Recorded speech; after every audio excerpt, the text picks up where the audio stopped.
Lately, for whatever reason, I've been around a lot of conversations about what a photographer actually needs to get started, and I believe there are a lot of misconceptions about what you actually need to start taking photos. So today, we're going to cover the essentials for what you need to get started in photography.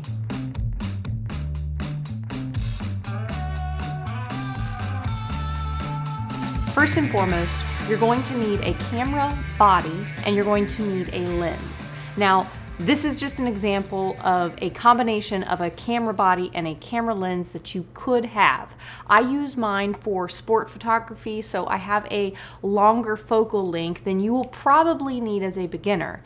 But I would suggest something like a 50mm or a 35mm lens. A 35mm lens is going to be as close as you can get on a full frame camera to what your naked eye sees. I started with a 35mm lens with my first film camera, and it's a really great starter lens for someone who is learning the ins and outs of photography. With a fixed focal length, you'll be able to master the really important aspects of your lens and your camera body, in that you will understand the aperture, your shutter speed, your ISO, and how all of those things work together to give you the image that you're trying to get when you take that picture. A fixed focal length also doesn't offer any crutches. It makes you learn the thing that you have with you. You can't zoom in and you can't zoom out. You have to move your body closer or further away depending on what kind of picture you're trying to get.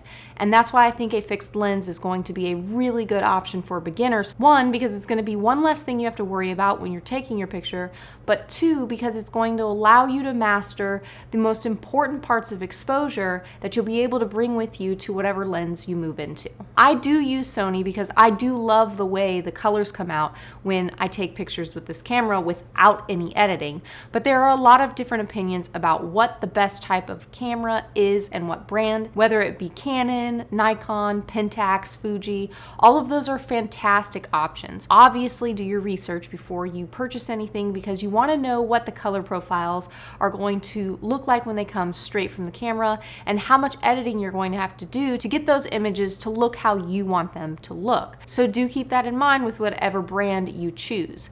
I like Sony because it is a little bit cooler, but I love the way the skin tones come out when I take the picture. The next essential we need to talk about is SD cards. And there are going to be opinions about this just like there are with brands of cameras. But one of the most important factors you should consider when you are purchasing SD cards is the speed of the SD card. That is how fast the SD card is able to take the image that you just took and put it onto the card. So the larger that number or the higher or faster that number is, the faster the images will come from your camera onto the SD card, and the faster they will go from your SD card to your computer. The other number you need to pay attention to is the amount of space that is on the card. That is where you see 128 gigabytes. And obviously, the more space you have on your card, the more pictures you can take before having to change your SD card. Something to consider if you're doing something like weddings or events, the higher your number, the more you'll be able to pack on to that card. I prefer to have cards that are a faster speed than to have higher storage because I'm shooting sport photography, which means that I need to have something that is really fast so I can see what I've just done and whether or not I need to readjust, retake the image, or if I got the shot. And having a card that it has a fast write speed is going to allow me to look at those images quicker, which is really important when you're doing things like sport photography or for events like weddings, engagement photos, and other things of that nature. Obviously, the faster your cards and the more space you're able to put on those cards, the more expensive they get. So this is not me telling you that you need to go out and get the fastest card and the one that has the most storage. This is me simply giving you the information that you need in order to get started. For somebody who is going out and taking pictures on family vacation, or you're just out with your friends and you want to capture those memories, a SD card that has 128 gigabytes is more than enough, and you could go lower than that if you wanted to, but it's a good play it safe number for people who are starting out. And as far as the write speed goes, you can get 140 megabytes per second, but I would recommend doing 200 just because it tends to be something that can be an inconvenience when you go slower than that. If you're not really worried about it, it's not going to be a huge detriment for you to have a card that writes just a little bit slower. It's still gonna get the job done. It's still gonna do what you need in order to take those pictures. Which leads me to our next essential. That's an SSD hard drive. I like to use these because they're super thin, which is convenient because you can pack more than one into your camera bag and make sure that you have enough storage wherever you are. That's really important for me. And you heard me mention having the ability to shove your hard drives into your backpack, which is the next essential. It doesn't have to be a big backpack. My first bag was barely big enough to hold my camera, but it was something that came in handy a lot of times when I was traveling because I had somewhere to put it that wasn't out on the table when we were eating, or depending on how far we were traveling on foot, not having to carry it around my neck, which can become very uncomfortable very quickly. So a backpack is a fantastic essential for you to start out so that you have everything in one place. It's easy to haul around, it's easy to go somewhere quickly, and you don't miss out on any of those moments if you had to carry everything in your pockets. The next essential is going to be a microfiber cloth. This is something I really don't go anywhere without. It might be at the top of my list, and honestly, I have so many of them that they're pretty much in every pocket that I have in my backpack.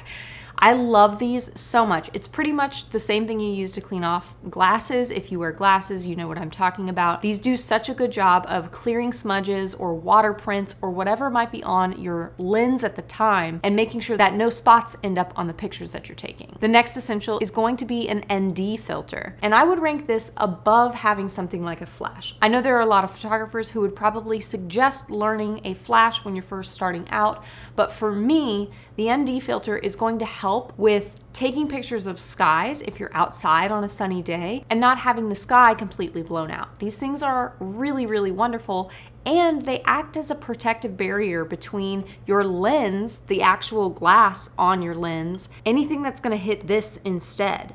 And I would much rather replace this than to have to worry about replacing this. So get yourself an ND filter, and if clouds being blown out are not something you're concerned about, at minimum, get yourself a protective filter that you can put on your lens to keep it safe and keep it clean, and really help yourself out by not having to repair damage done to your lens. Another really big one is going to be a tripod.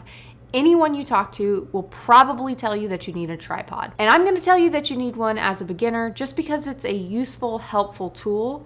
But I will say that I don't use a tripod very often. You probably won't see me out shooting with a tripod. But I can say that as a beginner, having something that you can rely on to keep your camera still and not have to worry about whether your camera is tilted one way or the other and you really didn't frame your subject well because you were focused on all of the other things that you had to think about when you're taking the picture, makes having a tripod really nice. It's also something that you're gonna wanna think about if you're shooting things like night photography. Night photography tends to require slower shutter speeds, and the slower your shutter speed, the more likely you are to introduce shake and motion to your images. So having something that you can put on a tripod and capture those images without having any shake is going to be incredibly beneficial for you. And the last essential that I would recommend to every single photographer out there, whether or not you are a beginner, is to have a light meter. Now, I have an app on my phone. I don't have a physical light meter,